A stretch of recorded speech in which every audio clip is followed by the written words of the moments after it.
Other shows we have for you to enjoy at myclassicradio.net. The Avengers was most certainly not a household name in South Africa prior to the radio series. With no national television service until 1976, the mechanism simply was not present in the country to show television programs to mass audiences. While many other countries reveled in the filmed adventures of John Steed and company, South Africa was not equipped to join in the fun. The series took Britain by storm and made a major impression in the American markets, being that greatest of rarities, a British series given a network transmission slot. However, as a filmed series, rather than a videotaped one, The Avengers was able to gain a modicum of exposure in South Africa through film rentals. Come and listen at myclassicradio.net. Other shows we have for you to enjoy at myclassicradio.net. 21 Precinct was a police drama broadcast on CBS from July 7, 1953, to July 26, 1956. It initially served as a summer replacement for My Friend Irma. The show was produced in cooperation with the Patrolmen's Benevolent Association of City of New York and adaptations from True Criminal in New York. The Policeman's Point of View. Historically, the 21st Precinct had been located near Gramercy Park, Manhattan. In 1929, the department reorganized the precinct numbering, and 21st designation was discontinued. No such precinct existed during the run, nor does a 21st precinct exist. However, the fictional precinct's territory closely corresponds to that of the Upper Side's 23rd precinct since 192. Come and listen at myclassicradio.net.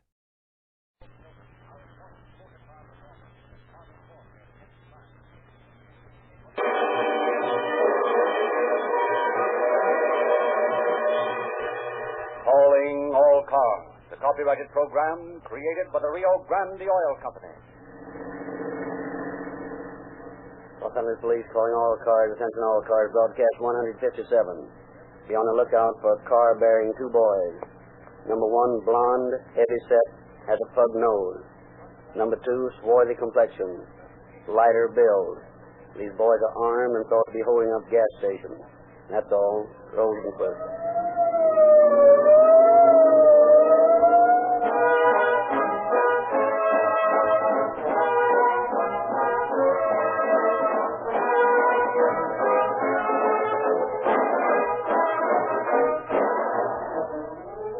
Often explained to you that Rio Grande cracked gasoline is superior to ordinary gasoline because it is cracked. To make the point still clearer, let us consider another familiar fuel, which is improved by cracking: coal. Coal, in large lumps, is slow to start burning. Once it begins to burn, it gives plenty of heat, but it burns inefficiently, wastefully. So coal is broken up into small pieces, cracked. Then it starts to burn easily, develops quick, efficient, even heat. This illustrates clearly the difference between cracked and uncracked gasoline. Uncracked gasoline is lumpy gasoline, hard to start, sluggish and wasteful, incapable of perfect combustion. Some of it even flows raw down the cylinder walls. Some is forced, unburned, out the exhaust. Rio Grande cracked gasoline is broken up into tiny atoms by the patented Sinclair cracking process. It starts instantly, burns evenly, and develops tremendous power. Every possible atom is turned into driving energy. Rio Grande cracked gasoline with tetraethyl is used in more police cars, fire engines, ambulances, and other emergency equipment wherever it is sold than any other brand. It has been specified as the preferred gasoline for the Police Department of Los Angeles, Oakland, Berkeley, Fresno, Santa Barbara, San Diego, Maricopa County, Arizona, and many, many other cities and counties. Exactly the same Rio Grande cracked gasoline featured by your independent Rio Grande dealer. Remember, this is the only gasoline that will give you police car performance in your own car. Try a tankful tomorrow.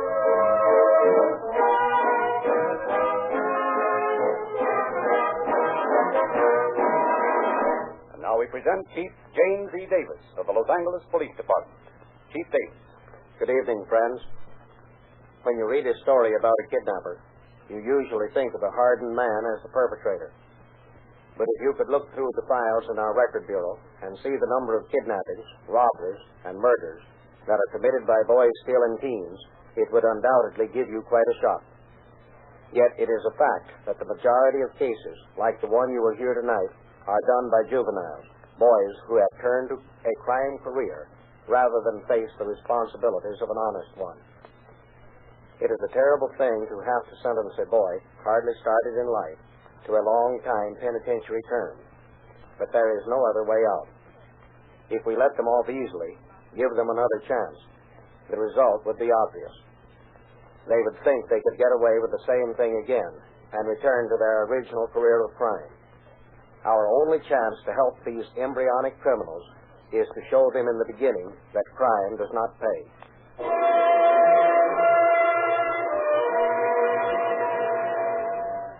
It is early morning, September 29th, 1936. On the wide cement highway leading out of Olympia, Washington, two boys stand, thumbs pointed south in the familiar gesture of the hitchhiker, and watch the steady line of cars as they speed by.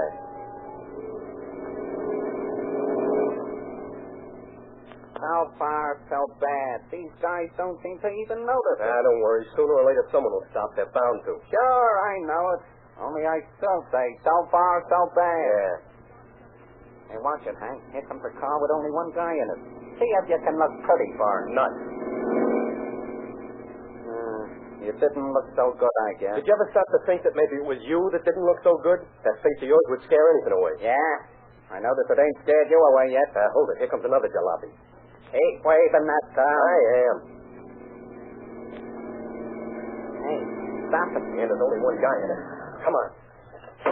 Hey, want a lift, boys? Yeah, we sure do. Well, pile in. Thanks. Come on, Hank. I'm coming. Hey, where you boys headed for? Oh, we're going for a long ride. Yeah. And you're going to take us all the way. Keep your gun on him, Hank. I'll take the wheel. But look here, you can't do this. Shut up and move over, mister, and don't try nothing funny. You'll be arrested, you know, by the Quiet. Oh, would you rather take a dose of lead poison? All right, yeah. all right. Better now move over here and let me get behind that wheel. Yes, of course.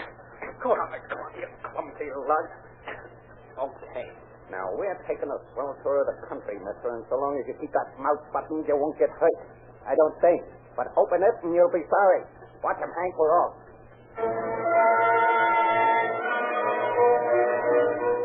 Here, clutchingly throat with cold fingers, the kindly motorist huddles in the front seat of his own car while the youthful hitchhikers send it speeding south towards California. For seemingly endless hours they ride this way. And then, after some 400 miles, the driver pulls the car off the road into a little side street and stops the motor. Hey, what are you going to do here? Get ready, you Pop. This is the end of the line. Yeah, but where are we? What am I going to do way out here? Tell him, Hank. Sure, it's a pleasure. You're somewhere near Grant Pass, Oregon.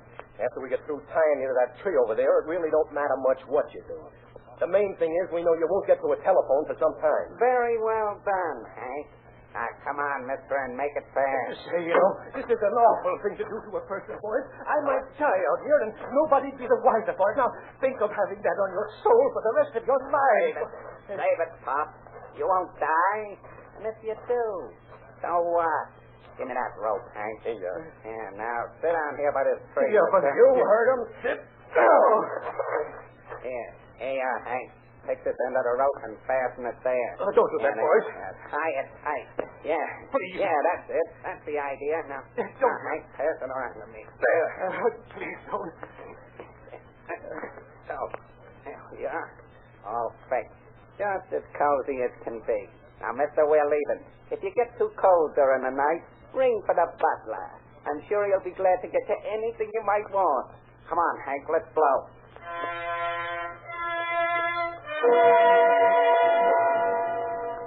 October 3rd, 5 nights later in an oil station on Florence Avenue in Los Angeles.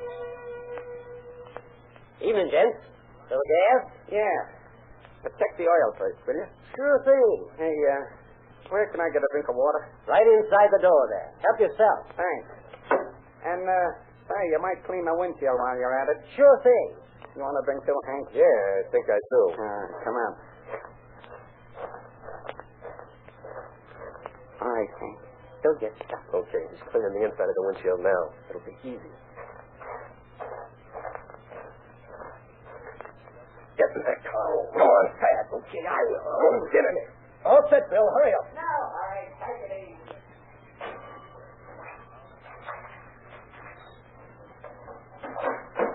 Fine business. Only $10. Oh, well, it's better than nothing. Where are you taking me? For a nice little ride, mister. You mean you're going to kill me? I don't know just yet. We'll see. Now, shut up. And 40 minutes later, the terrified gas station attendant is hauled roughly out of the car near Lincoln and Manchester Avenues and dragged into a vacant lot. There, the two bandits tie him secure to a baling wire, then make a laughing departure in their car. 1 hour later, at a small service station on North Vermont, the youthful pair strike again, kidnap the attendant, take him 35 miles out of the city and lead him tied to a tractor near Huntington Beach. And early the next morning at the Georgia Street Police Station, an unshaven, disheveled individual faces the desk sergeant with a strange story. I tell you, I was kidnapped right out of my own service station and dragged clear down to Huntington Beach. That's where they left me. How'd you get here? Oh, a guy on the highway heard me yelling and gave me a lift into town. He's outside right now. You got a description of the men, license number of the car? Oh, I remember what the fellas looked like, all right. As far as the license numbers are concerned, I didn't have time to even see them. That's too bad. However, give me as good a description of the men as you can. We'll see what we can do. Well, they was both pretty young. Not over 20, I'd say. One of them had a nose that had been flattened by something. Kind of blonde hair, heavy set. It was plenty tough. Seemed to be the leader.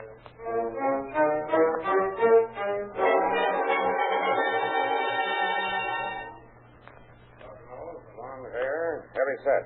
The other one, sporty complexion, black hair, both under 20. That all we got to go on? That's right. If we don't bring these boys in before too long, you know what'll happen. Yeah, I think I do all right. We'll get a ribbing from the paper. Yeah, and from everybody else, too.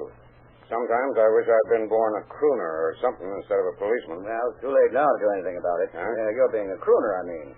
What we've got to do is find these boys. Right, and soon. I've got a statement here that the bandit's car was a black sedan, a Chevrolet. With all the black Chevrolets around this town, it'll be a simple matter to find the one we want. Just pick it right out of the air or something. Sure, right out of the air. Well, come on, let's get that dope to the papers and get moving. I can't sit here any longer.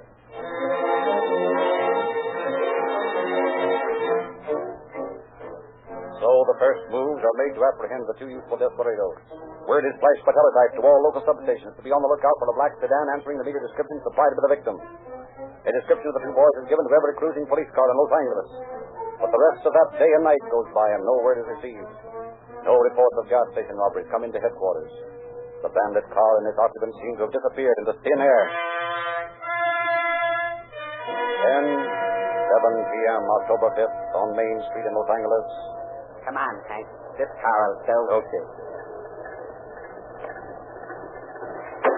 Hey, what's going on here? Shut your mouth and move over. But Shut up, or would you rather get a dose of this? Okay. Yeah, and it's ready to go off any second. Well, don't shoot. I'll move over. Here. Yeah, that's better. I'll drive. Pile in the back, Hank. We're off. Now, listen careful, mister. We ain't made no definite plans about you yet. That sort of depends on how you act. But I'll tell you one thing. If you start any monkey business, you'll get a dose of lead slush that won't feel too good. Now, how's about it? I won't try anything, honest. I won't say a thing. Well, that's smart. Maybe you'll get along all right at that. The swell bus you got here. Huh, Bill? You're brand new. We can really go places in it. Yeah, I wonder how fast it'll do. Oh, please, it's not even broken in yet. Don't try to go too fast, will you? I thought you said you was going to keep that top shut. What would you like? Your car burned you for bit or your stomach filled with lead slush? I'm sorry. I only thought that maybe you wouldn't ruin the car. I won't say any more. Good. Because if you do, I know how to stop you.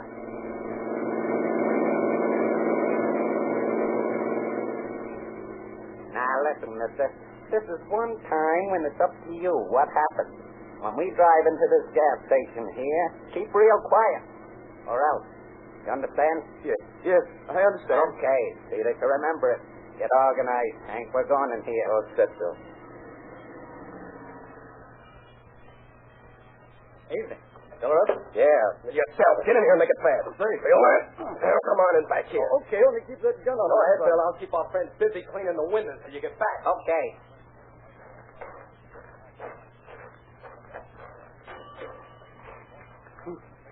Pen. Not bad. Not bad at all. All right, Hank, I got all I want. You better stay back there with this guy until we get rid of him. Right, let's get going.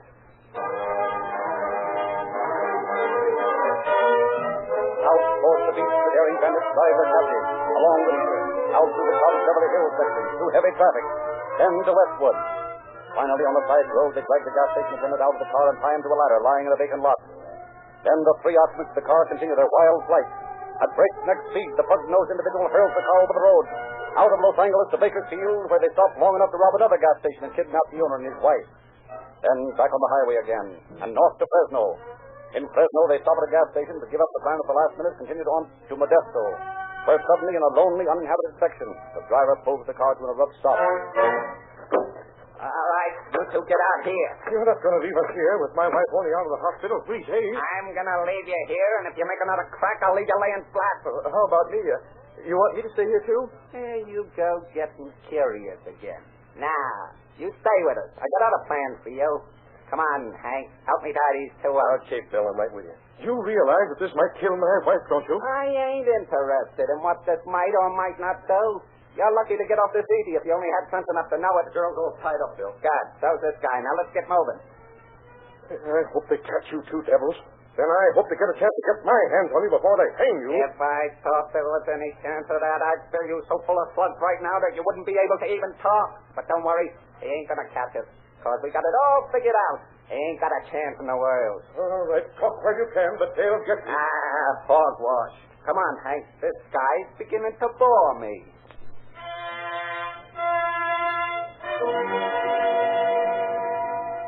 So, back to the highway and on with the seemingly never-ending tour. And a few hours later, they speed through Stockton, watch the lights of the city as they fade in the distance.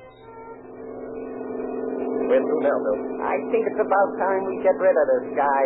He's getting on my nerves. That suits me. I'd like to be able to relax for a while myself. And there ought to be a good place along here somewhere. What are you going to do with me? That all depends. I ain't make up my mind yet. If I was running things, I'd say get rid of them for good. Well, you ain't running things. I'm glad of that. Maybe you won't be before the day's over. You haven't got anything to gain by killing me. I don't know about that. You know a lot too much about us. You might spill it to the law. That's why I say get rid of them once and for all. All right. Let's not beef about it. We got to find a place first anyway.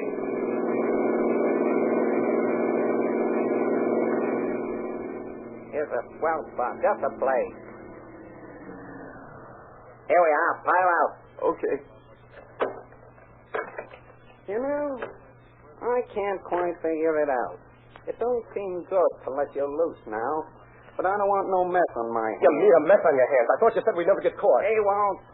Only if something did happen to slip up, we don't want no murder rap. Hey, what's got into you, Bill? You sound as though you were getting soft or something. Well, maybe I am. Only I don't feel right about this. You're right about that murder business, kid. You're only making trouble for yourself by killing me. Did anyone ask you for an opinion? No, only I thought maybe... Don't think. When you stop blabbing, I want to let you have it. Okay, well, how about it, sir? Nah. We'll leave him here. Tie him to a tree or something. That way he can swat. You heard what I said. We're leaving him here. Okay, Bill, you're the boy. That's right. Only sometimes you don't seem to remember. I'm sorry, Bill. I didn't mean to shoot off my face. Okay. Come on, let's tie this guy down. I'm getting nervous standing around beefing about it.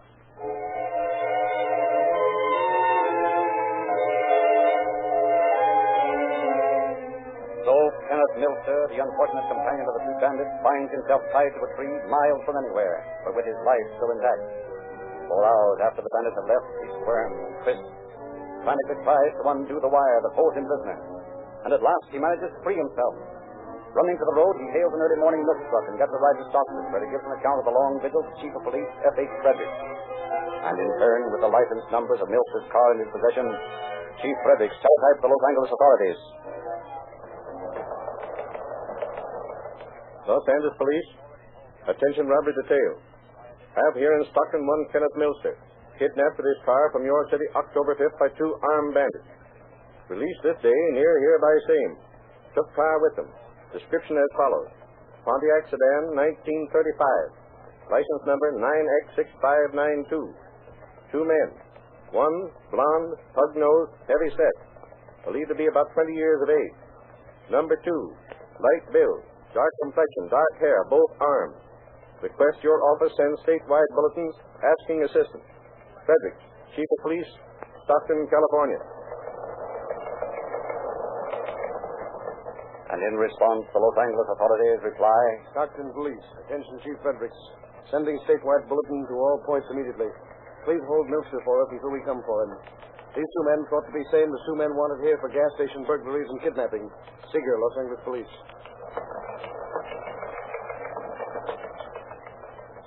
Seeger, Los Angeles Police Department.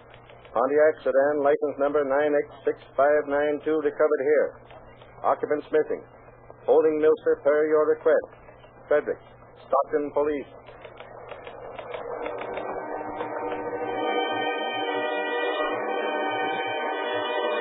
So the first good description of the missing car proved to be of little use to the police. But with the wheels of the law in full motion, detectives Maxwell and Anderson slowly tightened a net of evidence against the time when the two bandits will be apprehended. In the office of the robbery detail, the three Los Angeles victims are shown several mug pictures of youthful criminals, but fail to point out the wanted ones.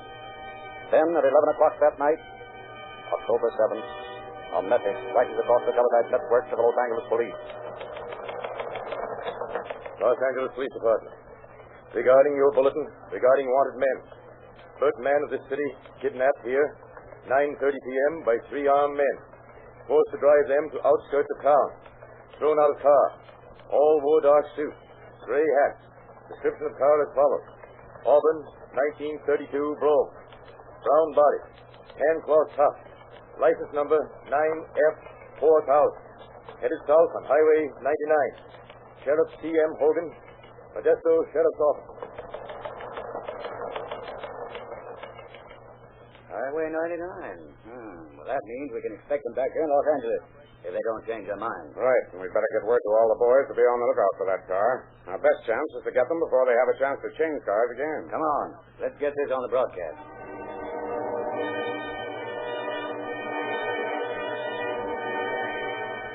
Los Angeles Police calling all cars, attention all cars. Be on the lookout for 1932 Auburn Brougham. Tan cloth top. License number 9 Frank 4000. Driven by three men. These men are wanted on robbery and kidnap charges. All three are armed, so be careful. That's all. Rosenquist. But almost before this broadcast is received by the various radio cars, a report comes in from a gas station operator on North Broadway. Yes, sir. They took all my money and made me get in the car with them. What kind of a car? It was a 1934 Ford sedan. I got the license when they left me. Good. What was it? 2L7782. All right, Mr. Smoyer. Thanks a lot. Harry, cancel that last broadcast and send this one out, will you? Our boys have changed cars again.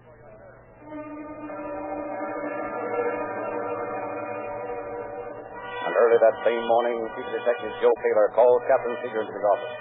Gives new instructions. Accordingly, Captain Seeger assigns an officer to every strategic gas station in the Los Angeles city limits.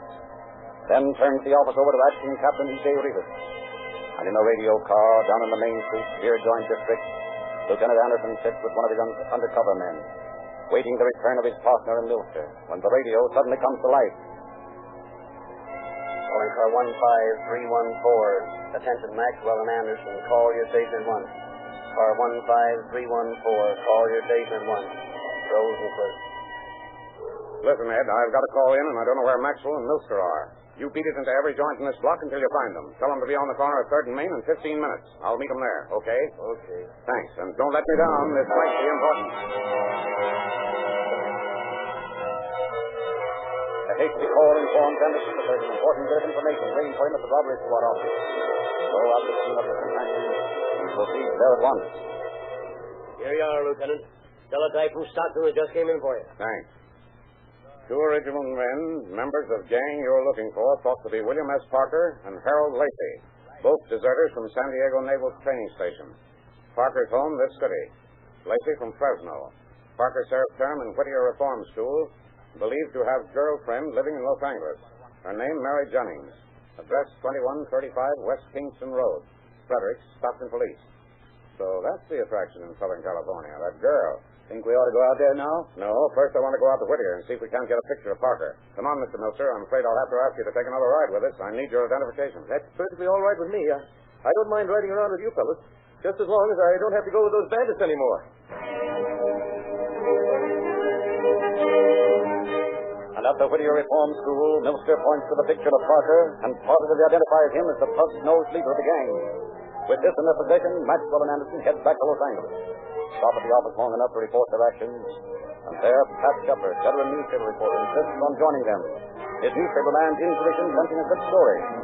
So a few minutes later, Anderson, Maxwell, Milster, and Shepard arrived at the address of Parker's girlfriend. Maxwell and Shepard quietly crossed the yard to keep watch on the rear of the house, while Anderson, after telling Milster to stay in the car and make himself as inconspicuous as possible, walks to the front door, rings the bell.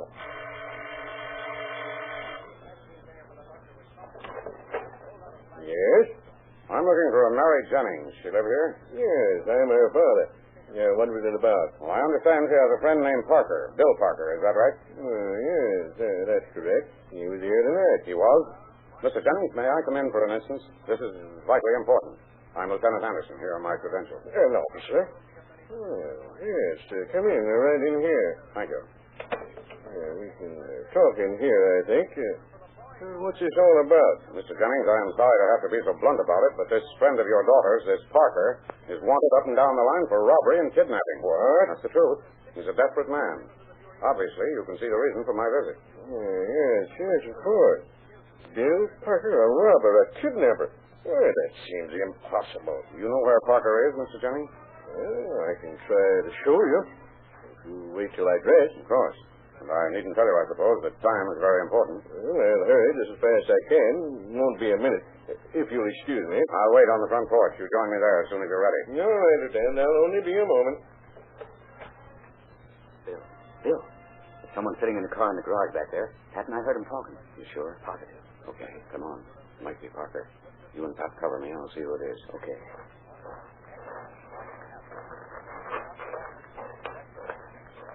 I'm going to call. Yeah, all right, we're all set. Come on over there. I'll blow your head off. Come on, with your hands up. I'm not wasting any more time. All right, sir. Look, it's Parker, all right. Fits you perfectly. Yeah, and his girl's with him. Now, slap the cuff on these two, Harry. Okay. Oh, you too, Mr. Jennings. I thought you were upstairs dressing. Well, you see, as a matter of fact... All right, I understand. Harry, slap some bracelets on this fellow, too. I'm not taking any chances now. Come on. Stick out your hand. Parker, where's your pals? That's for you to find out. How about you, young lady? You know where they are? I don't even know who you're talking about. No, you don't. You never heard of Harold Lacey? No. I know a friend of Bill's, but I don't see what this is all about anyway. Surprise you if I told you that Bill here is the leader of a three-man gang that's wanted for kidnapping, robbery, and plenty of things, eh? I don't believe it. Okay, it's the truth, though. All right, Harry, round them up. We'll take them all in. What are you taking Mary for? She don't know nothing. I'm not so sure of that, Parker. I think she knows plenty. Anyway, she goes to jail. But she don't know a thing, I tell you. All right, Bill. There's plenty of time to do your shouting. Right now, you and Mary and I are going for a little ride to the station. That is, if you don't want to tell me where Lacey is. If I tell you where he is, will you let Mary go? I think I can say yes to that. All right, let her go. I'll show you. I thought you would. Come on, Harry. We're going to pick up the rest of the gang.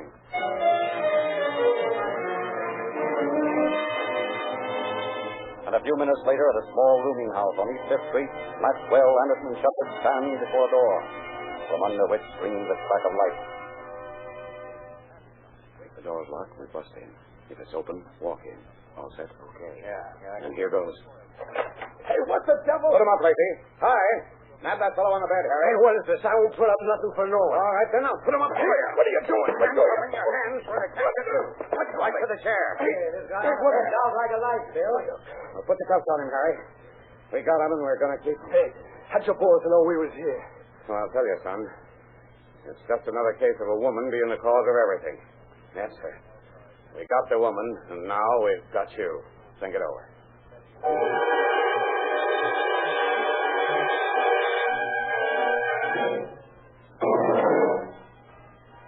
Lacey and Parker were both sentenced to San Quentin Penitentiary to serve a term up from 6 years to life. The third boy, James Lawson, was sentenced by Superior Court Judge D.M. Young of Stockton to San Quentin for the same term. Thus, once again, has been demonstrated the folly of embryonic criminals in allowing themselves to be deceived by the false glamour given by publicity to the exploits of John Dillinger and his ilk. Thank you, Chief Davis. Every time you hear a siren, either on the air or on the street, let it remind you that Rio Grande cracked gasoline is the gasoline of police car performance, and that you can have the same brilliant results from your own car that police cars get just by patronizing your independent Rio Grande dealer. Besides featuring exactly the same Rio Grande cracked gasoline that police cars use, your independent Rio Grande dealer also offers you the finest motor oils that money can buy. Sinclair Pennsylvania and Sinclair Opaline. They are so thoroughly de-waxed, so thoroughly de-jellied, so free from impurities that they flow freely on coldest mornings. Yet no amount of engine heat can break them down. Sinclairize your motor. Your car will start quicker, run smoother, and last longer. And get the latest copy of Calling All Cars News from your Rio Grande dealer. Exclusive movie news, detective stories, thrilling features, all about the Junior G-Man and detective outfit for youngsters, and how you can get them absolutely free, just by purchasing a few gallons of Rio Grande cracked gasoline. Get your copy tomorrow.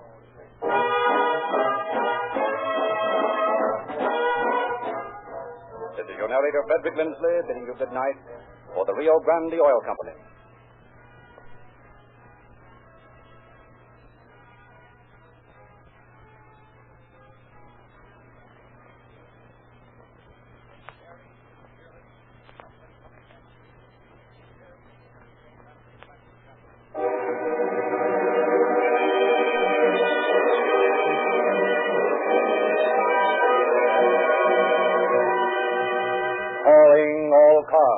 A copyrighted program created by the Rio Grande Oil Company.